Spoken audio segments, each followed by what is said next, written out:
Depression جسے آپ اردو میں مایوسی، غمزدگی، افسردگی اور پست حوصلہ ہونا کہہ سکتے ہیں، دنیا سے دل اچاٹ ہونا، دنیا کی ایکٹیویٹیز میں پوری طرح پارٹیسپیٹ نہ کر سکنا، یہ ایسی کیفیات ہیں جن کا تجربہ آج کا ہر انسان کم یا زیادہ کرتا ہے.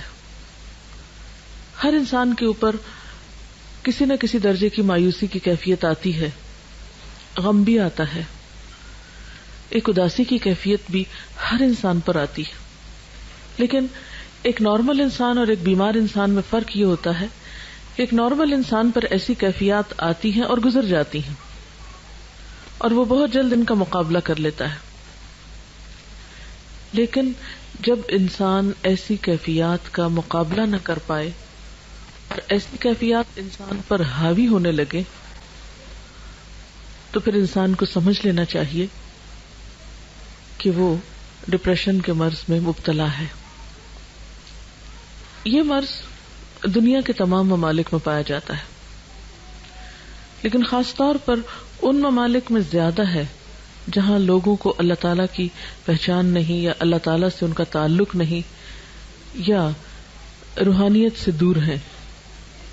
لیکن ہم مسلمان، ہم تو اللہ پر ایمان بھی رکھتے ہیں، آخرت کو بھی مانتے ہیں، قرآن بھی پڑھتے ہیں، لیکن اس کے باوجود ایسی کیفیات کیوں ہوتی ہیں اور ان کے اسباب کیا ہیں؟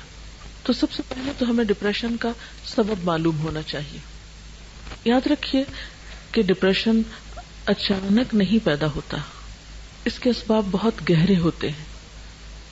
کچھ تو موروثی ہوتے ہیں، یعنی والدین کی طرف سے جیسے اور بیماریاں انسان کو ملتی ہیں، اسی طرح ڈپریشن کا مرض بھی بسا اوقات وراثت میں انسان کو منتقل ہو جاتا ہے. پھر اسی طرح نروس سسٹم سے متعلق جتنی بھی بیماریاں ہوتی ہیں، خواہ وہ بظاہر ڈپریشن کی شکل نہ بھی اختیار کیے ہوں، لیکن وہ مل جل کر بسا اوقات ڈپریشن میں بدل جاتی ہیں.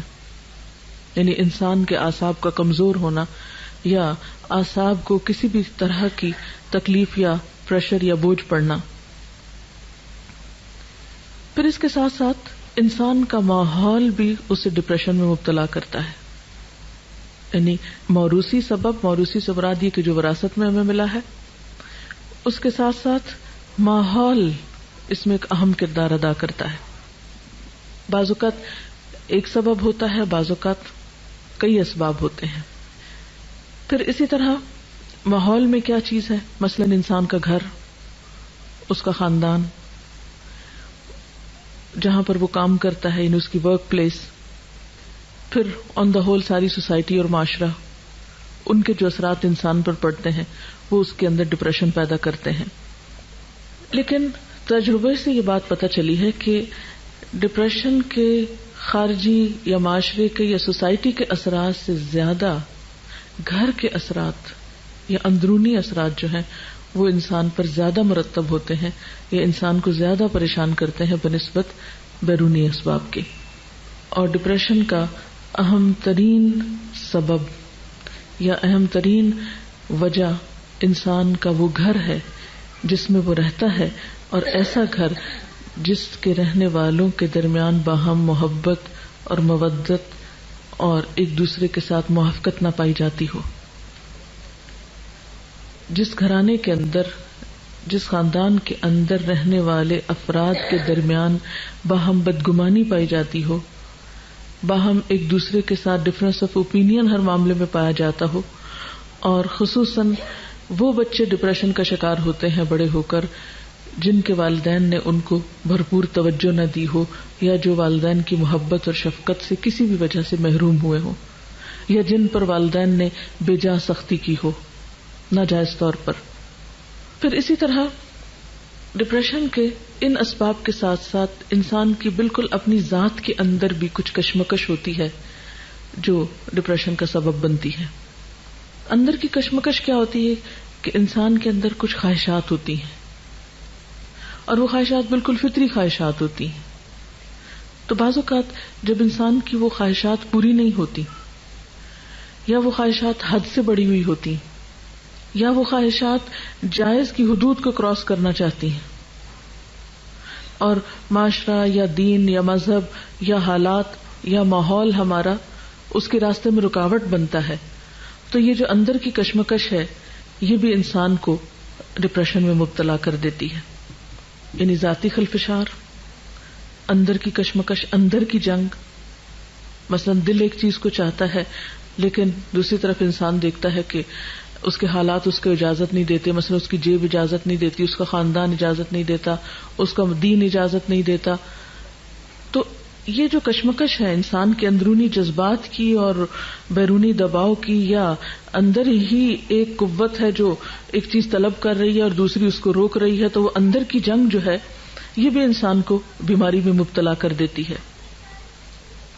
ان اسباب کے ساتھ ساتھ علامات کا جاننا بہت ضروری ہے، کیونکہ کسی بھی بیماری کی جب علامتیں ہم کو پتہ چلتی ہیں تو پھر انسان اس کا صحیح طور پر علاج کر سکتا ہے. ان علامات میں پہلی علامت ہے تنگ دلی کا احساس، دل کی گھٹن، اندر کی گھبراہٹ، پھر اطمینان کا نہ ہونا، سکون کا نہ ہونا، بلا وجہ بے چینی کا احساس بغیر کسی ظاہری سبب کے. بعض اوقات تو انسان بے چین ہوتا ہے، غمگین ہوتا ہے، اداس ہوتا ہے، اس کی کوئی وجہ ہوتی ہے. مثلا آپ کو پتہ چلتا ہے خدا نخواستہ کوئی عزیز دوست رشتہ دار فوت ہو گیا، کوئی نقصان ہو گیا، کوئی مال کا نقصان ہو گیا، کوئی اور کسی چیز کا نقصان ہو گیا، تو ایسے نقصان انسان کو غم میں یا دکھ یا تکلیف میں مبتلا کرتے ہیں. ایک بہت واضح اور آبویس سی ریزن ہوتی ہے، انسان کو پتہ چلتی ہے. لیکن بعض اوقات جب وجہ نہیں پتہ چلتی اور اندر ایک بے چینی ہے تو یہ پھر ڈپریشن ہے، یہ ڈپریشن کی علامت ہے. پھر اسی طرح سوچ میں تلخی، نیگیٹو تھنکنگ، ہر چیز کو الٹا دیکھنا، ہر چیز کو الٹا سوچنا، کسی کے سیدھے کام کو بھی غلط سمجھنا، ہر ایک پر شک کرنا، بدگمانی کرنا، یہ بھی اس کی علامات میں سے ہے. اور پھر ان ساری چیزوں کے نتیجے میں انسان کی نیند میں گڑبڑ ہو جانا. یعنی اللہ تعالیٰ نے انسان کی ان ساری تکلیفوں کو دور کرنے کے جو اسباب رکھے ہیں، اور اس میں خاص طور پر ایک بہت بڑا سبب جو ہے وہ نیند ہے، جس سے انسان سکون پاتا ہے، اس سے انسان عاری ہو جاتا ہے. اور اس وجہ سے آپ دیکھیں گے کہ بہت سارے لوگ نیند کی دوائیں کھا کر، مسکن ادویات کھا کر سوتے ہیں. تو ایسی ادویات کھا کر اپنے آپ کو سلائے رکھنا اور اپنے آپ کو دنیا کے وسائل سے فرار پر آمادہ کرنا، یہ اس کا علاج نہیں ہوا کرتا. اسی طرح بعض اوقات یہ ہے کہ اندرونی علامات کے علاوہ جسم پر بیرونی طور پر بھی یا جسمانی طور پر بھی کچھ علامات سامنے آتی ہیں. مثلا بہت زیادہ پسینہ ایک دم آنے لگنا، دل کا زور زور سے دھڑکنا، جسمانی کمزوری ہو جانا، انتہائی تھکاوٹ محسوس کرنا، یعنی تھوڑا سا کام کرنے پر بہت زیادہ تھک جانا، کام کرنے کی صلاحیت کا ختم ہو جانا، وسوسوں کا شکار ہو جانا. اسی طرح بعض اوقات مختلف فوبیاز جو ہو جاتے ہیں کہ لفٹ میں نہیں چڑھ سکتے، بند کمرے میں نہیں جا سکتے، اندھیرے میں نہیں جا سکتے. تو یہ چند ایک ظاہری اسباب بھی انسان کو پریشان کرتے ہیں، جو کہ عام نارمل حالات میں انسان کے لیے پریشانی کا سبب نہیں ہوتے. ایک مثلا ایک نارمل انسان گھر میں اکیلا ہے، اندھیرے کمرے میں جا رہا ہے، لائٹ چلی جاتی ہے، وہ اسے بہت نارمل لیتا ہے، کہیں اوپر جانا، نیچے اترنا ہے. لیکن جب ڈپریشن ہوتا ہے تو ایسی چھوٹی چھوٹی چیزیں انسان کو بہت بادر کرتی ہیں، انسان کو کمزور کر دیتی، انسان ان چیزوں کے سامنے ہارنے لگتا ہے. پھر اسی طرح بعض اوقات تو یہ چھوٹی چھوٹی بیماریاں جو ہیں بڑی بیماریوں میں تبدیل ہو جاتی ہیں. مثلا بعضوں کو السر ہو جاتا ہے، ہائپر ٹینسو ہو جاتے ہیں لوگ. اسی طرح استھما کی بیماری ہو جاتی ہے، بعضوں کی اسکن پر ہی ڈیزیز آ جاتی ہے، جیسے ایگزیما وغیرہ ہو جاتا ہے. اب لوگ اسکن کے اوپر دوائی باہر سے لگا رہے ہیں، ایستھما کے لیے بیرونی طور پر دوائیاں کھا کے کنٹرول کر رہے ہیں، اور ایستھما ہے کہ کنٹرول ہو ہی نہیں رہا. بی پی کی دوائی کھا رہے ہیں، وہ کنٹرول ہو ہی نہیں رہا، ڈوز بڑھاتے جا رہے ہیں. اب وہ بظاہر علاج ہو رہا ہے لیکن اصل کاز کو پکڑا ہی نہیں گیا، روٹ کو تو چھڑا ہی نہیں گیا. لہذا ان کا نقصان کیا ہوتا ہے؟ ان دوائیوں کے پھر اپنے سائیڈ ایفیکٹس ہوتے ہیں. پھر ایک بیماری سے دوسری، دوسری سے تیسری، تیسری سے چوتھی، وہ بیماریوں کا ایک چین چل پڑتا ہے. اور بسا اوقات انسان ان بیماریوں کی اوٹ میں یا ان بیماریوں کے دامن میں پناہ لے کر اپنے لیے ایک جواز پیدا کر لیتا ہے، لیکن روٹ کاز اس کا کچھ اور ہوتا ہے. اس لیے کبھی بھی بظاہر ان نظر آنے والی بیماریوں کو ظاہری بیماریاں سمجھ کر علاج نہیں کرنا چاہیے، اس کے اصل سبب کی طرف بھی توجہ کرنی چاہیے. اور اس کے لیے سب سے پہلے یہ کہ درست ڈائگنوسس ہونے چاہیے، تشخیص صحیح ہونی چاہیے. عام طور پر علاج کیا کیا جاتا ہے؟ مریض کو سلا دیا جاتا ہے یا ٹرینکولائزرز دیے جاتے ہیں، لیکن یہ کافی نہیں ہے. یعنی روح کی بیماری کا علاج صرف گولیاں کھانے میں تو نہیں ہے. اس کا نقصان بعض اوقات کیا ہوتا ہے کہ انسان ایسی دوائیاں کھاتا ہے جس سے اس کا معدہ اور خراب ہوتا ہے. جب معدہ خراب ہوتا ہے اس کا نظام ہضم بگڑتا ہے، اس کی نیند کا سسٹم خراب ہوتا ہے، اس کے اندر صحیح خون پیدا نہیں ہوتا، سارے خون کے اندر دوائیاں دوڑ رہی ہوتی ہیں، تو اس سے بیماری جو ہے وہ بڑھتی چلی جاتی ہے. یعنی انسان ظلم پر ظلم اپنے ساتھ کرتا چلا جاتا ہے لیکن چین کہیں بھی نہیں پاتا. تو ایسی صورت میں انسان کو حقیقی علاج کی طرف رجوع کرنا چاہیے. اور وہ کیا ہے؟ سب سے پہلے سوچ کی درستگی. کیونکہ جب تک سوچ درست نہیں ہوگی، جب تک زندگی کے بارے میں اپروچ ٹھیک نہیں ہوگی، اس وقت تک انسان صحیح نہیں ہو سکتا. اور اس کے لیے یہ ہے کہ انسان اللہ تعالیٰ پر بھروسہ کرتے ہوئے چھوٹے چھوٹے نقصانات پر اپنے آپ کو ضائع نہ کرے. مثلا کسی کا کال ہے کہ گرے ہوئے دودھ پہ افسوس کا اظہار نہ کرے، لیکن ہم میں سے اکثر لوگ اسی عادت کے شکار ہوتے ہیں کہ اگر سویرے سویرے چائے بناتے ہوئے دودھ گر گیا تو سارا دن اسی کا غم. ہر تھوڑی دیر بعد خیال ہے آج دودھ گر گیا تھا، آج دودھ گر گیا تھا، آج دودھ گر گیا تھا. اس سے مجھے جو ہے وہ چولہا صاف کرنا پڑا، پھر وہ نقصان ہو گیا، پھر گھر میں اسمیل ہو گئی، پھر یہ ہو گیا وہ ہو گیا. وہ ہر تھوڑی دیر بعد وہ اپنے اثرات بھی چھوڑ جاتا ہے اور پھر ہم اسے دیکھ دیکھ کے دکھی ہوتے رہتے ہیں. حالانکہ جو گرنا تھا گر گیا، بس ختم. اس کے بعد اس کو بھولنے کی کوشش کرنی چاہیے، کیونکہ اب افسوس کرنے سے حاصل کچھ نہیں. پھر اسی طرح کسی نے یہ بھی کہا کہ سیٹی کو اس کی قیمت سے زیادہ میں نہیں خریدنا چاہیے. یعنی سیٹی ایک معمولی سی چیز ہے نا، ₹2 میں مل جائے گی، اس پہ ₹10 کیوں لگاتے ہیں آپ؟ تو جو چیز جتنی حیثیت کی، جتنی قیمت کی ہے، اس کو اسی قیمت میں رکھنا چاہیے، اس سے زیادہ اسے اہمیت نہیں دینی چاہیے. اگر ₹2 کا دودھ گر گیا یا ₹10 کا گر گیا تو اس کے بدلے میں اپنے آپ کو جو آپ اتنے قیمتی ہیں اس کو کیوں پریشان کر رہے ہیں، اس کو کیوں نقصان دے رہے ہیں؟ تو چھوٹے چھوٹے نقصانات پر بڑی چیز قربان نہیں کرنی چاہیے. ہر چیز کو اتنی ہی اہمیت دیں، ہر چیز کو اتنی ہی اہمیت دیں جتنی اہمیت کی وہ لائق ہے. ہر نقصان پر اور ہر جانے والی چیز پر یہ سوچیں کہ اس چیز کی ویلیو کیا ہے، اس کی حقیقت کیا ہے. جس کے لیے میں اتنا رو رہی ہوں، کوڑ رہی ہوں، جان جلا رہی ہوں، خون جلا رہی ہوں، اس کی حقیقت کیا ہے؟ تو آپ دیکھیں گے کہ بہت ساری چیزیں جن پہ ہم دکھی ہوتے ہیں ان کی حقیقت کچھ بھی نہیں ہوتی، بالکل معمولی چیزیں ہوتی ہیں، لیکن اس پہ جو ہم خرچ کر رہے ہوتے ہیں وہ بہت بڑا ہوتا ہے. اور پھر اسی طرح یہ ہے کہ ماضی اور مستقبل کے دروازے بند کر دینے چاہیے، حال میں زندہ رہنے کی کوشش کرنی چاہیے. ماضی کو بھول جائیں اور مستقبل کے بارے میں سوچنا چھوڑ دیں. کل جس نے جنم ہی نہیں لیا اس کے بارے میں کیوں سوچ رہے ہیں؟ اور ماضی جو فوت ہو چکا اس کے بارے میں کیوں سوچ رہے ہیں؟ نہ وہ ہاتھ میں نہ وہ ہاتھ میں. جو ہاتھ میں اس کی قدر کریں، جو آج پاس ہے اس کو ویلیو دیں. پھر اسی طرح آپ دیکھیں کہ کوئی بھی بیماری اس کا علاج کرنے سے پہلے پرہیز زیادہ اچھا ہوتا ہے. جیسے عام طور پہ ایک محاورہ بھی ہے نا کہ پرہیز علاج سے بہتر ہے. یعنی بجائے اس کے کہ انسان ایک بیماری کا شکار ہو اور پھر علاج شروع کرے تو اس سے پہلے ہی پرہیز کرنا چاہیے. کیونکہ ڈپریشن کی بھی سٹیجز ہوتی ہیں، پہلا درجہ، دوسرا، تیسرا، آگے. اگر آپ کو پہلے درجے کا ڈپریشن یعنی کہ آپ چھوٹی چھوٹی بات پہ افسردہ یا غمزدہ ہونا شروع ہوئے تو فوراً کانشیس ہو جائیں کہ نہیں اس سے آگے نہیں جانے دینا. اس کو کیا وجہ ہے، کیوں میں ایسا کر رہی ہوں؟ سبب کو جانیں اور اس سبب کو بالکل چھوٹا کر کے رکھ دیں. یہ تو کوئی بات ہی نہیں. بڑی سے بڑی بات کو اگر آپ تولیں اپنے مقابلے میں تو ہر جانے والی چیز کا نعم البدل ہو سکتا ہے، لیکن آپ کی اپنی ذات کا کوئی نعم البدل نہیں ہے. اگر آپ نہ رہے وما یغنی عنہ مالہ اذا تردی، انسان اگر خود ہلاک ہو جائے تو اس کا مال اس کے کس کام کا، دنیا کی نعمتیں کس کام کی. اس لیے سب سے پہلے تو پرہیز ضروری ہے. یعنی جہاں اپنے اندر ایسے جراثیم دیکھیں، جہاں اپنے اندر ایسی کوئی کیفیت دیکھیں تو تو فوراً یہ سوچیں کہ وجہ کیا ہے اور اس کو یہیں ختم کرنا ہے، اس سے آگے نہیں جانا. اور اس کے لیے سب سے پہلی چیز یہ کہ ہمیں اپنے آپ کو انالائز کر کے یہ دیکھنا چاہیے کہ مجھے کس چیز سے ڈر لگتا ہے، کیونکہ ڈپریشن کے اسباب میں ڈر بھی ہوتا ہے، ایک خوف بھی. کس چیز کا ڈر ہے مجھے، کس چیز کا غم ہے؟ تو آپ دیکھیں گے کہ بہت سے لوگوں کو ڈپریشن اس وجہ سے ہوتا ہے کہ وہ انجانے اور غیر معلوم قسم کے تفکرات میں گھرے ہوئے ہوتے ہیں. جیسے ابھی میں نے کہا نا کہ ماضی اور مستقبل کے دروازے دونوں بند کر دیں، صرف حال کا دروازہ کھلا رہنے دیں.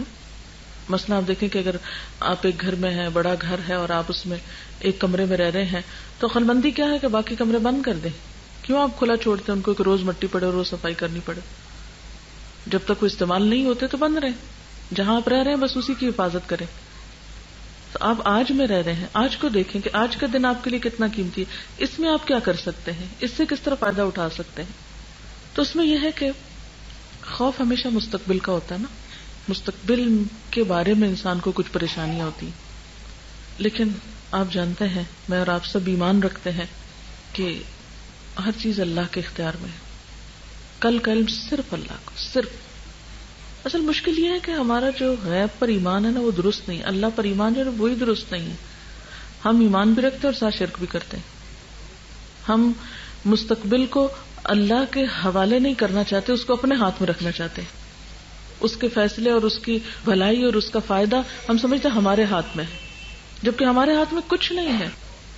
ہمارے ہاتھ میں تو وہ بھی نہیں ہے جو اس وقت میرے پاس ہے. ہم تو اتنے کمزور ہیں کہ ہمیں نہیں پتا کہ ابھی تھوڑی دیر میں کیا ہو جائے. دنیا میں ہر آن کتنی تبدیلیاں ہو رہی ہیں. کسی کو پتا تھا یہ ہوائیں اور یہ بارشیں اور یہ ٹھنڈک اور یہ سب پھر اس طرح لوٹ آئے گا اور پورے ملک کو بارش اس طرح لپیٹ لے گی؟ کسی کو خبر نہیں تھی. 2-4 دن پہلے کسی کے وہم و گمان میں بھی نہیں تھا. ہو سکتا ہے کہ آپ ایک ہفتہ پہلے کی گرمی دیکھ کے پریشان ہو رہے ہوں اور سوچ رہے ہوں کہ ہائے گرمی آ رہی. کم از کم اور تو کسی کا نہیں مجھے پتا، میں اپنے بارے میں ضرور کہہ سکتی ہوں کہ ذرا سی دھوپ تیز ہوئی تو مجھے ایک دم پریشانی ہوئی، یا اللہ، اور میں اپنے دماغ پہ بوجھ ڈال کے بیٹھ گئی اب پھر گرمی آ رہی، مجھ سے تو کچھ نہیں ہوگا. اور تھوڑی دیر میرے اوپر وہ کیفیت رہی، پھر میں نے سوچا چھوڑو، کوئی پتہ نہیں کل کو کیا ہوتا ہے اور کیا ہونا اور کیا نہیں. اور اس کے بعد میں فوراً اس کیفیت سے نکلی. اور اگر میں نہیں نکلتی اور سارا دن میں اپنے آپ کو اس میں مبتلا رکھتی تو واقعی میں کچھ نہیں کر سکتی تھی. میرے اپنے اوپر وہ کیفیت آئی ایک خوف کی کہ گرمی آ رہی ہے، کیونکہ مجھے گرمی سے ڈر لگتا ہے بہت. جہنم سے بھی بہت ڈر لگتا ہے اور گرمی سے بھی بڑا ڈر لگتا ہے. تو مجھے لگتا ہے کہ گرمی آئی تو میرے کام کرنے کی صلاحیت جو کم از کم آدھی ختم ہو جائے گی، اور بہت مشکل پڑتی ہے مجھے اس کو ڈیل کرنے میں. خیر، اور آج جب مجھے سردی لگ رہی تھی دن کو تو میں سوچ رہی تھی کہ میں کتنی احمق تھی کہ میں گرمی سے پریشان ہو رہی تھی. مجھے تو نہیں پتا تھا کہ اگلے ہفتے موسم ایسا ہو جائے گا. اور واقعی ہمیں نہیں پتا کہ کل کے لیے جس چیز سے ہم پریشان ہو رہے ہیں وہ کل ہوگی بھی کہ نہیں ہوگی. تو ہر وہ چیز جس کا خوف آنے لگے، کوئی بھی چیز، کیونکہ خوف ڈپریشن کا سبب بنتا ہے، ہر وہ چیز جس کا خوف آنے لگے اس کو اپنے دل سے نکالنے کی کوشش کریں کہ نہیں، میں نے کل نہیں دیکھا، مجھے نہیں پتا کہ کل کیا ہوگا. آج نہیں ہے یہ چیز میرے پاس تو اس لیے مجھے پرواہ نہیں کرنی چاہیے. پھر آپ دیکھیں کہ دوسری بات یہ کہ جن چیزوں کا ہمیں خوف ہے ان کے اسباب معلوم کر کے سبب دور کرنے کی کوشش کر لیں. کوئی بھی چیز جس کا آپ خوف ہے آپ کو تو اس کے لیے تیاری کر لیں. مثلا اگر مجھے خوف ہے گرمی کا تو میں ذرا دیکھ لوں کہ اے سی ٹھیک کام کر رہا ہے یا نہیں، کپڑے گرمیوں کے ہیں یا نہیں، یعنی تیاری کر لوں، بجائے اس کے کہ خوف زدہ ہو کے بیٹھ جاؤں اور سوچتی جاؤں اور بس. اس سے تو مسئلہ حل نہیں ہوگا.